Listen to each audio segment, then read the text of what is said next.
Ishreni. My name is Mirismita Datta and I'll be taking your English classes from now on. Today we will discuss a very important topic from your syllabus, a poem from First Flight. The name of the poem is Amanda by Robin Klein. First, let us know about the poet Robin Klein. Robin Klein is an Australian author of children's and young adult literature. So Robin Klein was born in 1936. She was an Australian author.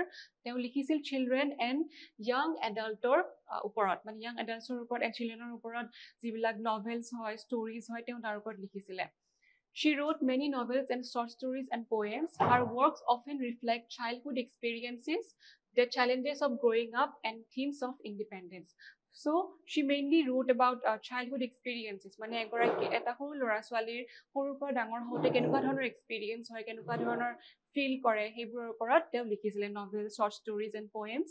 Amanda is one of her most well-known poems, studied widely for its simple yet powerful portrayal of child's feelings. So Amanda hoise is one of her most famous poems because ইয়াতে কি হয় এগৰাকী child এজনী সৰু ছোৱালীৰ children বা এজনী সৰু ছোৱালীৰ যিটো inner world হয় তাৰে ওপৰত এটো poem লিখা হৈছে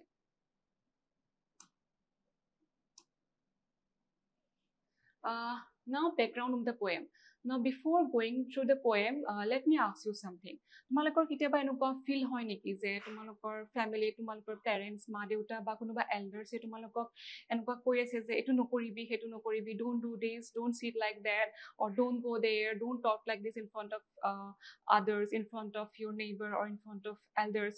এনেকুৱা হয় নেকি কেতিয়াবা মোৰো হৈছিলে তেনকুৱা তোমালোকৰ যেতিয়া তেনকুৱা হয় তেতিয়া তোমালোকে কেনেকুৱা ফিল কৰা how do you feel or how do you react to that situation so তেনকুৱা এটা situation আমাৰ যেটো পোয়েমৰ ক্যাৰেক্টাৰ হয় Amanda তাইৰ লাইফতো হৈছিলে and তাইৰ পেৰেন্টসও তেনকুৱা ধৰণৰ তাই কথা এটাম কৈ আছিল so আমি গম পাম যে পোয়েমটো পঢ়ি থাকিলে আমি গম পাম যে Amanda কেনেকুৱা ধৰণৰ ৰিয়েক্ট কৰিছিলে সো তাই পেৰেন্টস যেটা কৈছিলে তাই এনেকুৱা কৰিব নালাগে তেনকুৱা কৰিব নালাগে তেতিয়া তাই কেনেকুৱা ধৰণৰ ৰিয়েক্ট কৰিছিলে so the poem Amanda highlights the struggles of a young girl who feels suffocated by constant instructions and nagging from elders nagging means itoe মজিটো কলো যে যেতিয়া পেৰেন্টসে বা এল্ডাৰসে কৈ থাকে যে don't do this don't do that এইটা যেটা কৈ থাকে যে এনেকৈ নাথাকিবি that is called nagging So, Amanda poemot the poet describes Amanda, a young girl, june mane ekhinir honmukhin hobo laga hoisile. Tar mane suffocation feel hoisile. Tai mane bharibo nasile tai stress out hoi goisile ta ki koribo. Next, it beautifully constructs the world of discipline and the world of imagination so poem to ami duta dhoroner world er kotha pam dukhon pithibir kotha pam ekhon hoise elders er pithibi and ekhon hoise children er pithibi so jitu elders er world hoy hetu world hoise amar it's a world of restrictions rules and regulations discipline and jitu children er world hoy that is full of imagination fantasy and freedom so a dukhon world er kothai ami poem tut pam jitu beautifully amar poete futai tulise Through Amanda's daydreams, the poet presents the theme of child's desire for freedom, self-expression, and independence. So, Amanda jikhini daydream kore. Amanda, ami janu je children bilake bhabi thake tahate hopunar pithibit khuri thake. So, tahate Amanda's jikhini daydreams hoy, jikhini hopun hoy. Hekhini pora ami gom pam tair monot ki ase, tair monor jikhini ichha ba tair jitu freedom freely ঘুৰি ফুৰাৰ ইচ্ছা হেখিনি ফুটাই তোলাৰ চেষ্টা কৰিছে It reflects a universal issue. Children often feel misunderstood by adults who impose rules without considering their emotions. So, poem to eta universal issue jitu mane gutei prithibire lora swalir mata jitu ami dekha pam hetu futai tula hoise the issue to ki hoy children often feel misunderstood by adults who impose rules without considering their emotions. So, আমি childrenok আমি ডাঙৰ মানুহবিলাকে কি কৰো আমি তেওঁলোকক আমি তাহাতক guide কৰিব ট্ৰাই কৰো মানে তাহাতক ডিসিপ্লিন কৰিব ট্ৰাই কৰো because তাহাতে নাজানে how to behave or how to কেনেকৈ থাকিব লাগে মানুহৰ সন্মুখত কেনে কথা ক'ব লাগে সো হেখিনি কৰোতে কেতিয়াবা কি হৈ যায় কেতিয়া বেছি হৈ যায় আৰু বেছি হৈ গলে হেখিনি তাহাতৰ ওপৰত তাহাতৰ ষ্ট্ৰেছ আউট হৈ যায় সো Amandaৰ যিখিনি ইমোশনাল কন্ডিশন তাইৰ হেখিনিৰ ওপৰত পোয়েমটো লিখা হৈছে Now, let's look at some words from the poem that you will come across while reading the poem. So তোমালোকে এখিনি word যেতিয়া বুজি পাবা তেতিয়া তোমালোকে poemটো বুজি পোৱাত easy হ'ব. First word is hunch. Hunch means to bend forward or slump the shoulders. মানে hunch means এনেকুৱা কুজা হৈ থিয় হোৱা, that is called hunch. Now slouching, sitting or standing lazily with drooping posture. মানে বহুতে মানে সিধা হৈ straight হৈ বহিব লাগে ন, but কিছুমানে কি হয় এনেকে বহে. So that is not good for your posture. So that is called slouching. Languid means relax, মানে without any energy. তো মানে খৰধৰ নকৰা, just relax হৈ থাকা. Next, emerald means green color, bright green color. Next, inhabitant, a person or creature living in a place. At a place of যোনে থাকে তাক inhabitant বুলি কোৱা হয়. Next, blissfully, in a state of complete happiness, বহুত happy হৈ থাকা. Orphan মানে যাৰ কোনো parents নাই. Roaming means moving or wandering without a fixed direction. মানে কোনো এটা fixed directionত নোযোৱাকে মানে যিফালে ইফালে যোৱা, like এফালে যোৱা সিফালে যোৱা, just কোনো এটা fixed direction নাই. That is called roaming. Next, pattern, to make designs or shapes. মানে যিকোনো ধৰণৰ pattern বনোৱা, like এনেকুৱা or এনেকুৱা, মানে যিকোনো ধৰণৰ pattern বনাই পেলাই মানে এনেকুৱা design বনোৱা, shape বনোৱা, that is called pattern. Hush means আমি কওঁ নহয় hush, like shh. So মনে মনে থাকা, quiet, very quiet or silent. Next, tranquil means calm or peaceful. Rare means যিটো মানে usually আমি নাপাওঁ, that is which is uncommon. Sulking means being silent or bad tempered or and due to annoyance. তো মানে কাৰোবাৰ পৰা irritated হৈ পেলাই যে কোনোবাই এনেকে কিয় কৈ আছে, annoyed হৈ পেলাই অলপমান bad tempered হৈ থাকা মানে. Then moody মানে frequent changes in mood, easily upset. তো মানে পটককে মনটো বেয়া হৈ যোৱা, মানে পটককে খং উঠিলে পটককে মনটো বেয়া হৈ গ'ল, that is called moody. Next, now let's read the poem. But before reading the poem, let me ask you a question. Look at the title here. There is an exclamation mark. Now, why does the poet put an exclamation mark in the title? That is, এইটো এটা মানে ভাবিব লগা কথা হয়. তোমালোকে ভাবা কিয় পোয়েটে এটা এক্সক্লেমেশ্যন মাৰ্ক ইউজ কৰিছে টাইটেলটোত. মই পিছত এক্সপ্লেইন কৰিম towards the end of the poem, towards the end of the video মই এক্সপ্লেইন কৰিম কিয় কৰিছে. বাট তোমালোকে ফাৰ্ষ্টতে ভাবিব ট্ৰাই কৰা কিয় মানে আমাণ্ডা নামটোৰ লগত এক্সক্লেমেশ্যন মাৰ্কটো ইউজ কৰা হৈছে. তোমালোকে কমেণ্ট ছেকশ্যনটো লিখিব পাৰা. Now let's read the poem.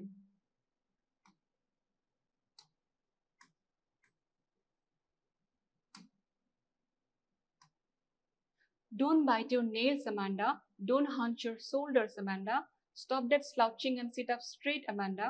There is a languid emerald sea where the sole inhabitant is me, a mermaid drifting blissfully. Did you finish your homework, Amanda? Did you tidy your room, Amanda? I thought I told you to clean your shoes, Amanda. I'm an orphan roaming the street. I patterned soft dust with my harsh bare feet. The silence is golden, the freedom is sweet. Don't eat that chocolate, Amanda. Remember your acne, Amanda. Will you please look at me when I'm speaking to you, Amanda? I am Rapunzel. I have not a care. Life in a tower is tranquil and rare. I'll certainly never let down my bright hair. Stop that sulking at once, Amanda. You are always so moody, Amanda. Anyone would think that I nag at you, Amanda. So that was the poem.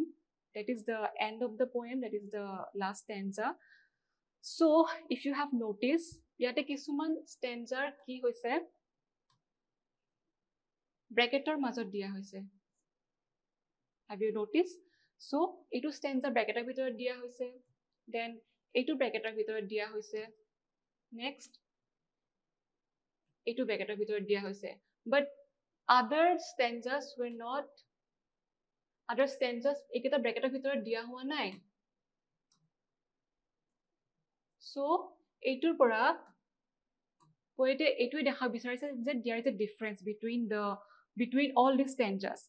Jibilakot bracket dia hoise and jibilakot bracket dia hua nai. So dutar guteibilak stanzar major eta difference ase. So ki difference ase? First stanza, don't bite your nails, Amanda. Don't hunch your shoulders, Amanda. Stop that slouching and sit up straight, Amanda. So yate ki hoise ami gom paise eta commanding tone ase. Kunubai karubak or Amanda command di ase je instruction di ase je etu koriba etu nokoriba, but yate eta calming tone ase, like eta peaceful eta tone ase, relaxing eta tone ase. There is a languid emerald sea where the sole inhabitant is me, a mermaid drifting blissfully. So do the stanza different hoy, yare speaker different hoy,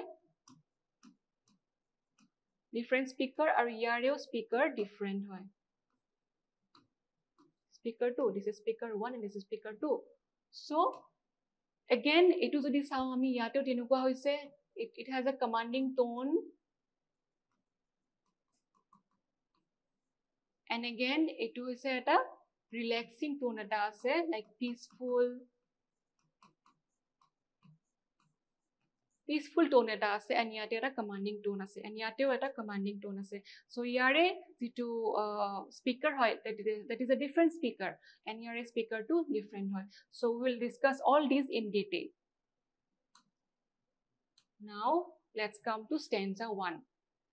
Don't bite your nails, Amanda. Don't hunch your shoulders, Amanda. Stop that slouching and sit up straight, Amanda. So ami gom paisu je Amanda is a girl, because Amanda cannot be a boy's name, because obviously because it's a girl's name, right? So kunubai Amanda koi ase je don't bite your nails, nok nakamuriba Amanda. Don't hunch your shoulders, eneke tumal puja hoy na thakiba ba eneke sida hoy boha eneke koi ase. So kune kak kobo pare? First আমি ভাবিব লাগিব কাক ক'ব পাৰে, এমাণ্ডা কিমান ইয়াৰ্ছৰ student, ছোৱালী বা ছোৱালী হ'ব পাৰে, ছোৱালী হয়, চ' কিমান ইয়াৰ্ছৰ হ'ব পাৰে। যদি আমি ভাবোঁ যে এডাল্টক আমি কেতিয়াও নকওঁ যে don't bite your nails or don't hunch your shoulders, because আমি এডাল্টছে চবেই জানো যে কোনখিনি আমি কেনেকৈ বিহেভ কৰিব লাগে, বা biting your nails is unhygienic, is not hygienic, it's not good for your health. So' মানে আমি নখ নাকামোৰো, আকৌ আমি ভালকে ষ্ট্ৰেইট হৈ বহো, বিকজ আমি জানো যে ডেকা হৈ বহিলে ৰাজহাৰৰ কাৰণে বেয়া, বাট এইখিনি কোনে নাজানে, যিবোৰ সৰু সৰু ল'ৰা ছোৱালী হয়, যিবিলাক সৰু লাইক চিলড্ৰেন লাইক 9-10 ইয়াৰ্ছৰ হয়, তেনেকুৱা ল'ৰা ছোৱালীয়ে নাজানে। চ' আমি সেইখিনিৰ পৰা আমি অনুমান কৰিব পাৰোঁ যে Amanda is a small girl and তাইক কোনোবা এইখিনি কমাণ্ড দি আছে। চ' কোনে কমাণ্ড দিব পাৰে? মেইনলি এইখিনি অলপমান পেৰেণ্টেল অথৰিটি থকা যেন লাগে। চ' মেইনলি আমাক কোনে কয়, আমি যেতিয়া সৰু থাকোঁ তেতিয়া আমাক পেৰেণ্টছে কয় যে don't do this, don't do that, because আমাৰ পেৰেণ্টছ আমাৰ প্ৰতি কনচাৰ্ণ হয়, ল'ৰা ছোৱালীৰ প্ৰতি পেৰেণ্টছ সদায় কনচাৰ্ণ হয়। চ' পেৰেণ্টছে সদায় কৈ থাকে, আমাৰ ভালৰ কাৰণে কৈ থাকে যে এনেকুৱা নকৰিবা তেনেকুৱা নকৰিবা। চ' আমি ক'ব পাৰোঁ এইটো এমাণ্ডাৰ কোনোবা পেৰেণ্ট হয়, may be her mother, because মাকে জেনেৰেলি এইবোৰ কথা কয়, বিকজ মাকে বেছিভাগ মানে দেউতাকতকৈ মাকে বেছিকৈ লগ লাগি, মানে চিলড্ৰেনৰ এইখিনি ক্ষেত্ৰত মাকে বেছিকৈ কয়। চ' আমি ধৰি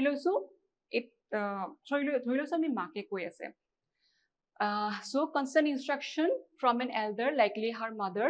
She is scolded for her posture and habit like biting nails. This shows adult concern but also excessive nagging. So make tai koi ase je etu nokoribi hetu nokoribi, like don't bite your nails, nok nakamuribi, don't hunch your shoulders, mane kuja hoi thakio mana korise, stop that slouching and sit up straight, like eneke bohi mana korise, like sura straight hoi bohibo koise. So make tai anytime ekhini koi ase, like instruction di ase. So এমাণ্ডাৰ কি হৈছে, অকণমান নেগিং type feel হৈছে, মানে any time এনে কৈ থাকিলে মানুহৰ obviously অলপমান ষ্ট্ৰেছ আউট ফিল হয়। চ' next, there is a languid emerald sea where the sole inhabitant is me, a mermaid drifting blissfully. So ইয়াতে আমি দেখা পালো এইটো ব্ৰেকেটৰ মাজত দিছে, and as I have already told you যে এইখিনিৰ স্পীকাৰ হয় এমাণ্ডা herself. So এমাণ্ডা কি হৈছে, যেতিয়া মাকৰ পৰা তাই ইনষ্ট্ৰাকশ্যনখিনি শুনি আছে, যেতিয়া মাকে যে নেগিং কৰি আছে, তাই নিজৰ এটা বেলেগ এটা ৱৰ্ল্ডলৈ গুচি গৈছে। She drifted to her world of imagination, her inner world of imagination, her inner world of fantasy. So tai taloke gusi goise, and gusi goi pelai tai tate nijoke imagine korise je tai eta mermaid hoy. Mermaid is a mythical creature. Mermaid ki hoy, sagorat thake, sagorat mermaid bila kenuka hoy, like half woman and half fish, like এনেকুৱা থাকে নহয়, then এনেকুৱা থাকে, মোৰ ছবিটো আগতে ভাল হোৱা নাই, বাট এনেকুৱা থাকে, like mermaid half women and half fish হয়।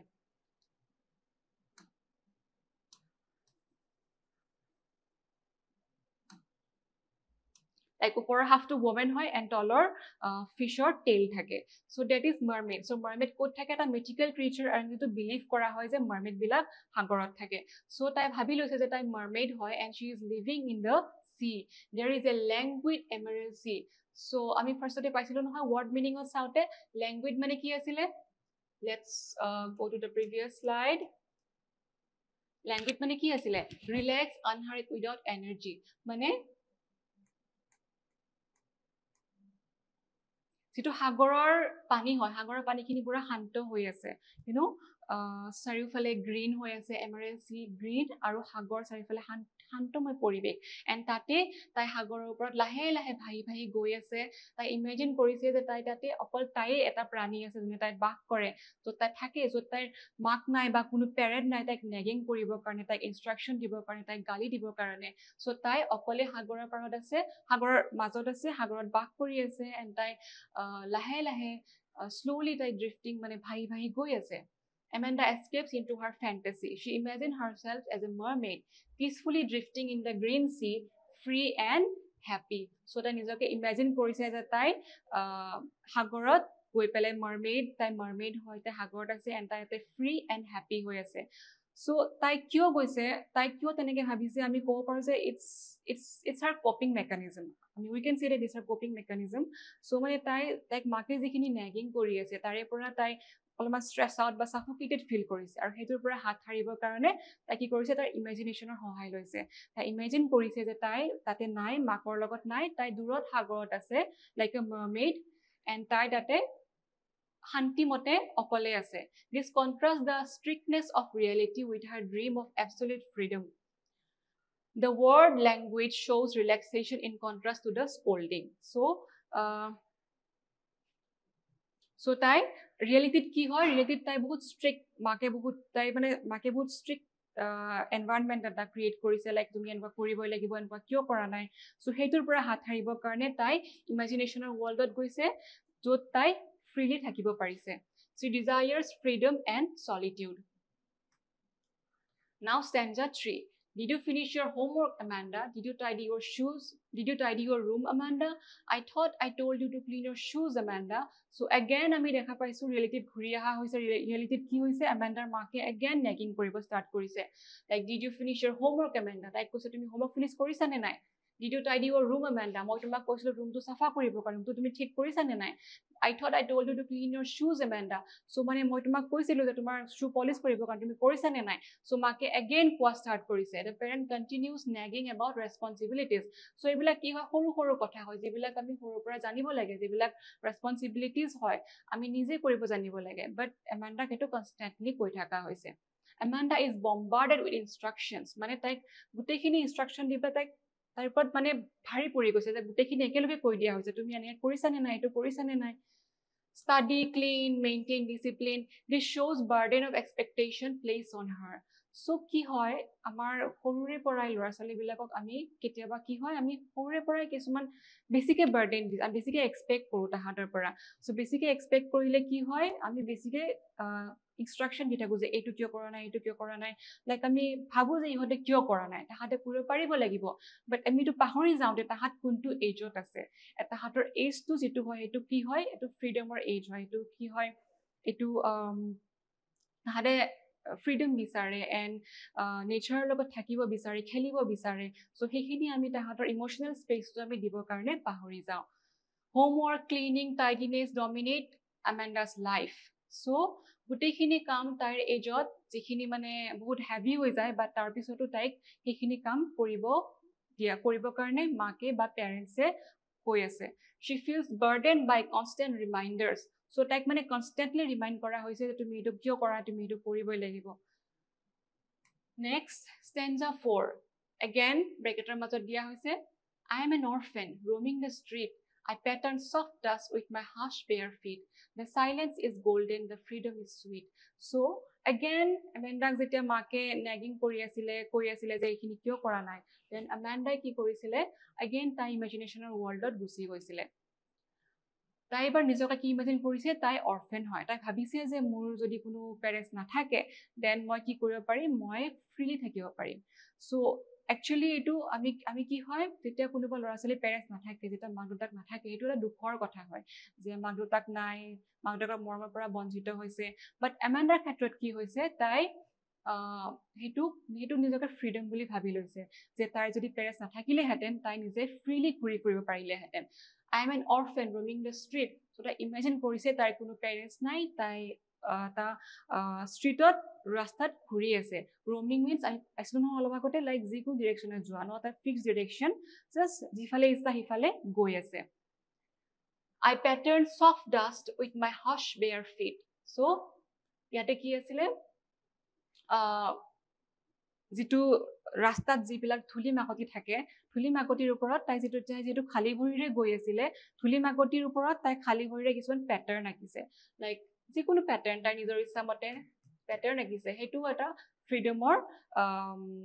ফ্ৰীডমৰ মানে চিম্বল হয় with my hush bare feet তাইৰ খালী ভৰি the silence is golden the freedom is sweet so তাই যিটো সাইলেন্স হয় সাইলেন্স মিন্স মাদাৰৰ যিটো নেগিং নাই বা পেৰেণ্টছৰ যিটো নেগিং নাই সেইখিনিৰ পৰা তাই ফ্ৰীডম পাইছে যিটো তাইৰ সাইলেন্স মানে চাৰিওফালে শান্তিময় পৰিৱেশ এটা সাইলেন্স হৈ গৈছে so silence is golden তাইৰ কাৰণে সেইটো বহুত মানে তাই বহুত ভাল লাগিছে লাইক সোণালী দিন তাইৰ ফিল হৈছে the freedom is sweet যিটো তাই ফ্ৰীডম পাইছে সেই ফ্ৰীডমটো মানে মাকৰ পৰা বা ৰেষ্ট্ৰিকশ্যনছৰ পৰা ডিউটিজৰ পৰা ৰেছপনচিবিলিটিজৰ পৰা যিখিনি ফ্ৰীডম পাইছে তাই যিটো ইমেজিন কৰিছে সেইখিনি তাইৰ ভাল লাগিছে Amanda imagines herself as an orphan free to wander silently and do as she pleases so তাই ইমেজিন কৰিছে যে তাই এজনী অৰফেন হয় এণ্ড তাই নিজৰ ইচ্ছামতে ঘূৰি আছে এণ্ড নিজৰ ইচ্ছামতে কৰিছে নিজৰ যি ইচ্ছা তাকে কৰিছে তাইক বাধা দিওঁতা কোনো নাই she finds joy in small acts like walking barefoot and enjoying silence though being an orphan is usually seen as sad to Amanda it represents freedom from constant nagging which I already explained korilu now stanza 5 don't eat that chocolate Amanda remember your acne Amanda will you please look at me when I'm speaking to you Amanda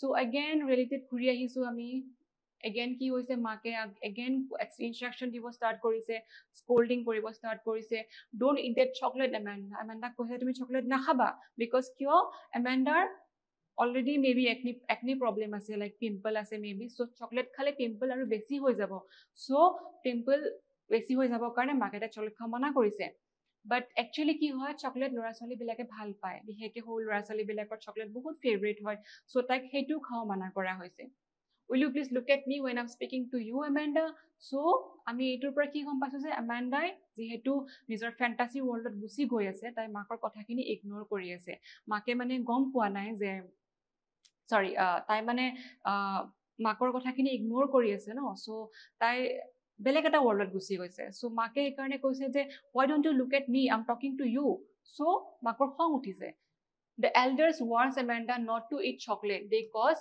pimples She is also told to be attentive when spoken to so কথা কওঁতে তেওঁলোকৰ ফালে attentive হ'ব দিছে like বেলেগ কথা ভাবি থাকিও মানা কৰিছে যিটো মানে চিলড্ৰেনৰ ক্ষেত্ৰত এটা নৰ্মেল কথা হয় বিকজ চিলড্ৰেনৰ এটা যিকোনো কথাত যিকোনো এটা পাৰ্টিকুলাৰ বস্তু তাহাঁতে ফোকাছ বেছি টাইম ৰাখিব নোৱাৰে এণ্ড যদি এইটো তাহাঁতৰ ইণ্টাৰেষ্টিং নহয় তেতিয়াতো আৰু নোৱাৰে তো তাহাঁতক ইণ্টাৰেষ্টিং বা প্লেফুল এনেকুৱা বস্তুবিলাকৰ প্ৰতি তাহাঁত বেছি ইণ্টাৰেষ্টেড হয় Next, these constant reminders frustrate her more. This shows how her smallest actions are criticized. So, আমি এখিনিৰ পৰা এটুকে দেখা পাইছো যে তাই সৰু কথাবিলাকত তাইক বাধা দিয়া হৈছে লাইক সৰু কথাবিলাকত তাইক কোৱা হৈছে যে don't do this don't do that so সৰু কথাখিনি তাইৰ এনেকৈ যেটা কৈ থকা হৈছে তাই হেতুৰ পৰা অলপমান ফ্ৰাষ্ট্ৰেটেড ফিল কৰিছে stress out ফিল কৰিছে Stanza 6 I am Rapunzel I have not a care. Life in a tower is tranquil and rare. I'll certainly never let down my bright hair. So again, Amanda imagine কৰিছে নিজৰ fantasy worldত গুছি গৈছে নিজৰ then এবাৰ ভাবিছে she is Rapunzel. So Rapunzel কোন হয় Rapunzel is a character from a fairy tale. Rapunzel had her long hair and she was captivated and locked in a tower. যিটো টাৱাৰত বাই উইচ এজনী উইচৰ দ্বাৰা এটা টাৱাৰত তাইক লক কৰি থোৱা হৈছিলে এণ্ড উইচজনে কি কৰিছিলে টাৱাৰটো বগাই গৈছিলে তাৰ with the help of her long hair বগাই পেলাই তাৰ ওচৰত গৈছিলে চ' এদিন কি হ'ল তেনেকে ৰাপঞ্জেল এজনী এটা prince there was a prince so' প্ৰিন্সজনী গম পালে যে ৰাপঞ্জেলক এজনী উইটছে তাতে বন্দী কৰি ৰাখিছে চ' প্ৰিন্সে মানে সেই হেয়াৰখিনিৰ সহায়ত ওপৰত উঠি গৈছিল আৰু উঠি গৈ পেলাই ৰাপঞ্জেলক বচাই লৈ আহিছিল so' that is the story of Rapunzel so' আমাণ্ডাই ৰাপঞ্জেলৰ ভাবিছে যে মই ৰাপঞ্জেল হয় now she is Rapunzel but unlike Rapunzel she doesn't want to be rescued কিয় তাই ভাবিছে যে যদি তাই ৰাপঞ্জেল হয় দেন তাই এটা যিটো টাৱাৰত তাই অকলে থাকিব পাৰিব অকলে তাতে অকলে এণ্ড কুৱাইটলি পিচফুলি থাকিব পাৰিব য'ত তাইৰ পেৰেণ্টছৰ পৰা কোনো নেগিং নাথাকে কোনো মানে স্কল্ডিং নাথাকে তাই কোনো ৰেছপনচিবিলিটিজ অৰ ৰুলছ এণ্ড ৰেগুলেশ্যন নাথাকে তাই ফ্ৰীলি নিজৰ মতে নিজৰ শান্তি মতে বা নিজৰ যেনেকে ইচ্ছা তেনেকে থাকিব পাৰিব চ' তাই তেনেকে ভাবি পেলাই ভাবিছে যে মই কেতিয়াও নিজৰ চুলিখিনি আগবঢ়াই নিদিওঁ যাতে কোনোবাই আহি পেলাই মোক ৰেস্কিউ কৰিব পাৰে বাট মই তাতে হেপিলি অকলে থাকিম Amanda imagines herself as Rapunzel living peacefully in a tower away from the world. Unlike fairy tale, she doesn't want to be rescued.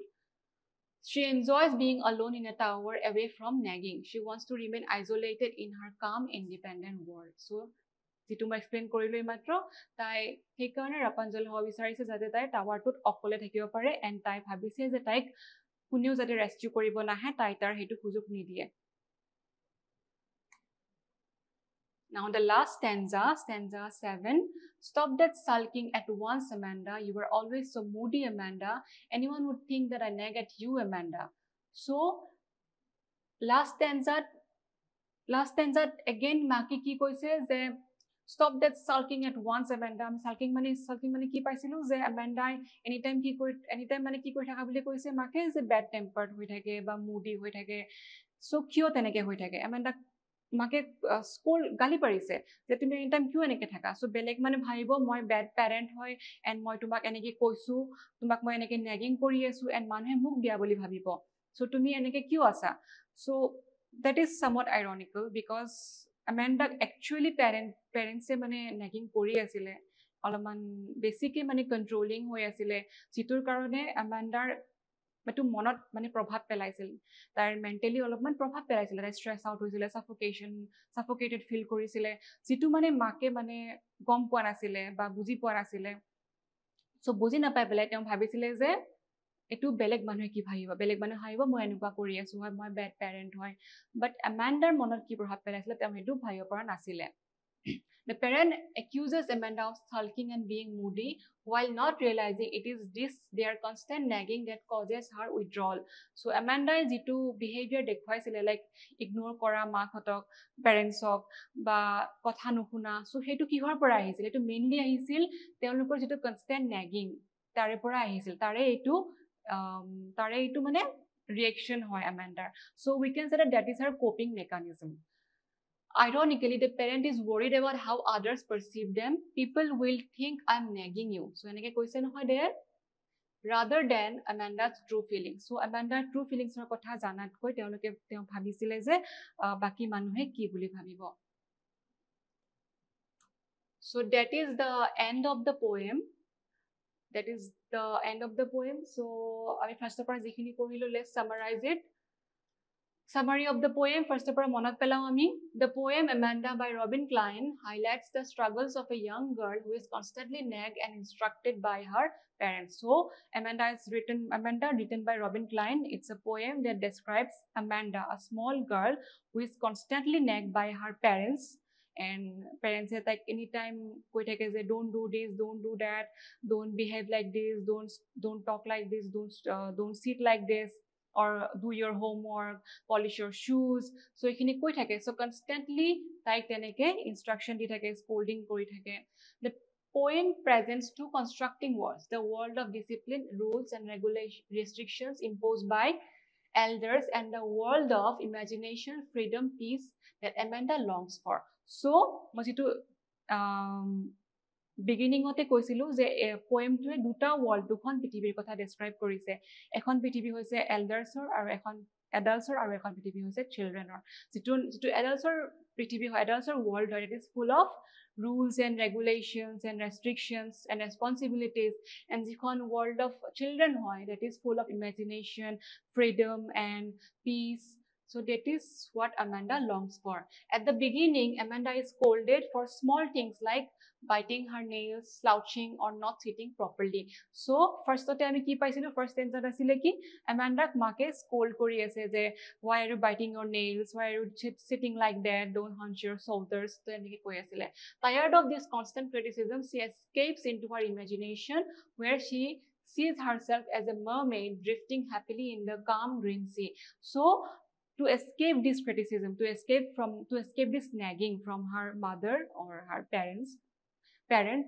তাই কি কৰিছিলে she escapes into her imagination her তাইৰ fantasy world লৈ গুচি গৈছিলে য'ত তাই নিজকে ইমাজিন কৰিছিলে that she is a mermaid যোনে এটা ধুনীয়া সাগৰ কাম সাগৰৰ ওপৰত তাই উঠি ভাহি গৈ আছে Again, she is reminded to complete her homework, clean her room, and polish her shoes. So, next আমি কি পাইছিলো তাই again reality ঘুৰি আহিছিলো reality মাকে কি কৈছিলে তাই to complete her homework তুমি homework complete কৰিছা নে নাই have you completed your homework did you clean your room did you polish your shoes এনেকে কৈ আছিলে and তাৰে পৰা তাই বাচিবৰ কাৰণে হাৰিবৰ কাৰণে she imagines herself as an orphan so first time কি imagine কৰিছিলে as a mermaid তাই নিজকে imagine কৰিছিলে তাই এজনী mermaid হয় second imagine কৰিছিলে তাই orphan হয় তাইৰ কোনো মাক দেউতাক নাই so free to roam the streets quietly enjoying the silence and independence so তাই imagine কৰিছিলে next time যে তাই orphan হয় তাইৰ কোনো মাক দেউতাক নাই তাই freely চাৰিওফালে ঘূৰি ফুৰিছে নিজৰ ইচ্ছামতে যিফালে ইচ্ছা সিফালে যাব পাৰিছে Later, she stopped from eating chocolate because it may cause acne. She is told to pay attention while being spoken to. Next, আমি কি পাইছিলো মাকে again তাই কি কৈছিলে যে don't eat that chocolate because chocolate causes acne and তাই pimple হৈ যাব সেই কাৰণে তাই chocolate খাও মানা কৰিছিলে and সেইখিনিৰ পৰা বাচিবৰ কাৰণে Amanda এবাৰ কি কৰিছিলে she imagines herself as Rapunzel so living peacefully in her tower away from the world's demands and deciding never to let her hair down to invite anyone in so তাই লাষ্টত কি ইমাজিন কৰিছিলে তাই Rapunzel হয় তাই কেতিয়াও কাকু মানে তাইক ৰেস্কিউ কৰিবৰ কাৰণে আহিব নিদিয়ে তাই সেই টাৱাৰটোত থাকিব Rapunzelৰ নিচিনা বাট তাতে অকলে থাকিব পিচফুলি থাকিব ফ্ৰীলি থাকিব Next, in the final lines, Amanda is accused of being sulky and moody. Ironically, the parent worries that others may think Amanda is nagged too much without realizing that constant instruction are exactly what make her unhappy. So, towards the end, আমি কি দেখিছিলো যে Amandaৰ parent-এ কি কৰিছিলে তাইক কৈছিলে যে stop being so sulky and moody. So, তাই কেনেকুৱাকে bad tempered হ'ব মানা কৰিছিলে. But যাতে তেওঁলোকক বেলেগ মানে ব্লেম নকৰে যে যাতে জাজ নকৰে যে they are not good parent তাহাঁতে অলপমান বেড পেৰেণ্টিং কৰি আছে বুলি তাহাঁতক যাতে জাজ নকৰে বাট তেওঁলোকে মাক দেউতাকে পেৰেণ্টছে এইটো ভাবা নাছিলে যে তাইৰ ওপৰত কি প্ৰভাৱ পেলাব তেওঁলোকৰ কনষ্টেণ্ট নেগিঙে তার ইমোশনাল হেলথ তার মেন্টাল হেলথত কি প্রভাব পেলাব Thus, the poem beautifully portrays a child's yearning for freedom, peace and self-expression. So, আমি এটোৰ পৰা কি দেখিছো যে পোয়েমটোৱে কি পোৰ্ট্ৰে কৰিছে কি ডেসক্ৰাইব কৰিছে কি ফুটাই তুলিছে এজনী সৰু ছোৱালী বা চিলড্ৰেনৰ যিটো ইয়াৰ্নিং অৰ ইচ্ছা অৰ লংগিং হয় ইচ্ছা কিহৰ কাৰণে ফ্ৰীডম পোৱাৰ মানে ফ্ৰীলি ঘূৰি ফুৰাৰ বা পিচ শান্তি যেনেকৈ শান্তিত জীয়াই থকাৰ বা নেচাৰৰ লগত এক হৈ যোৱাৰ নেচাৰৰ লগত ঘূৰি ফুৰাৰ অৰ সেলফ এক্সপ্ৰেছন লাইক নিজৰো মানে সব ইণ্ডিভিজুৱেল ডিফাৰেণ্ট হয় ইজন্ট ইট মই ডিফাৰেণ্ট হয় বা তোমালোক ইজনে সিজনৰ পৰা ডিফাৰেণ্ট হয় সবৰে ইণ্ডিভিজুৱেলিটি এটা আছে সো সবৰে ইণ্ডিভিজুৱেল তেওঁলোকৰ ইচ্ছা আছে সো গোটেইখিনি আমি বুজি পাব লাগিব যিটো ইয়াৰ Amandaৰ পেৰেণ্টছে বুজি পোৱা নাছিলে It also carries a message for parents that children should not be overburdened with restriction as it may suppress their creativity and joy. So, lastot ami etu kobo paru je poem tu eta powerful message amak diye ba parents ok diye je parents বিলাকে ল'ৰা ছোৱালীক guide কৰিব লাগে, সৰুৰে পৰা guide কৰিব লাগে, they should show' them the right path. But guide কৰোঁতে এইটো নহয় যে গোটেইবিলাক ৰেষ্ট্ৰিকশ্যন বা ৰুলছ একেলগে ইম্প'জ কৰিব লাগে তাহাঁতৰ ওপৰত। লাহে লাহে আগবাঢ়িব লাগে, তাহাঁতৰ ইম'চনেল এটা স্পেচ দিব লাগে, তাহাঁতৰ মেণ্টেল হেল্থৰ কথা, মেণ্টেল কণ্ডিশ্যনৰ কথা ভালকৈ চাব লাগে। চ' সেইখিনি জানি বুজি তাহাঁতক মানে হেৰি কৰিব লাগে, তাহাঁতক আগবঢ়াই লৈ যাব লাগে, গাইড কৰিব লাগে। চ' ৰুলছ এণ্ড ৰেগুলেশ্যনখিনি একেবাৰতে ইম্প'জ কৰিব নালাগে। এণ্ড তাহাঁতৰ যাতে ক্ৰিয়েটিভিটি এণ্ড জয়, যাতে ক্ৰিয়েটিভ স্কিলখিনি ডেভেলপ হয়, সেইখিনিৰ কাৰণেও পেৰেণ্টছে ন'টিচ ৰাখিব লাগে। আৰু এইটো চাব লাগে যাতে তাহাঁতৰ অভাৰঅল ডেভেলপমেণ্ট হয়। বিকজ যেতিয়া চিলড্ৰেনক ফ্ৰীডম দিয়া হয়, তেতিয়া মানে বেছি ফ্ৰীডম নহয়, মানে যিখিনি লাগে সেইখিনি যেতিয়া দিয়া হয়, তেতিয়াহে তাহাঁতৰ মানে অভাৰঅল ডেভেলপমেণ্ট হয়, লাইক ফিজিকেল, মেণ্টেল, ইম'চনেল গোটেইখিনি ডেভেলপ হ'বৰ কাৰণে পেৰেণ্টছৰ ওপৰত গোটেইখিনি ডেভেলপমেণ্ট হ'বৰ কাৰণে আমি এইবিলাক কথা মনত ৰাখিব লাগিব। So' that is the poem. Sorry. Okay. Now, I have a homework for you. Imagine yourself in Amanda's place. Write a short paragraph describing how you would feel and what you would do. So তোমালোকে এইটো imagine কৰি পেলাই নিজে এটা লিখিবা। মই in our next video I will discuss all the question answers from this chapter. So তেতিয়ালৈকে তোমালোকে read the poem and revise all the stanzas. মই যেনেকৈ describe কৰিলোঁ এইখিনি মনত ৰাখিবা, ভালকে বুজি লোৱা, দেন এইটো লিখিবা, লিখি পেলাই তোমালোকে you can show it to your teachers in our next video. So I will discuss all the question answers and additional question answers too that might come in your board exams.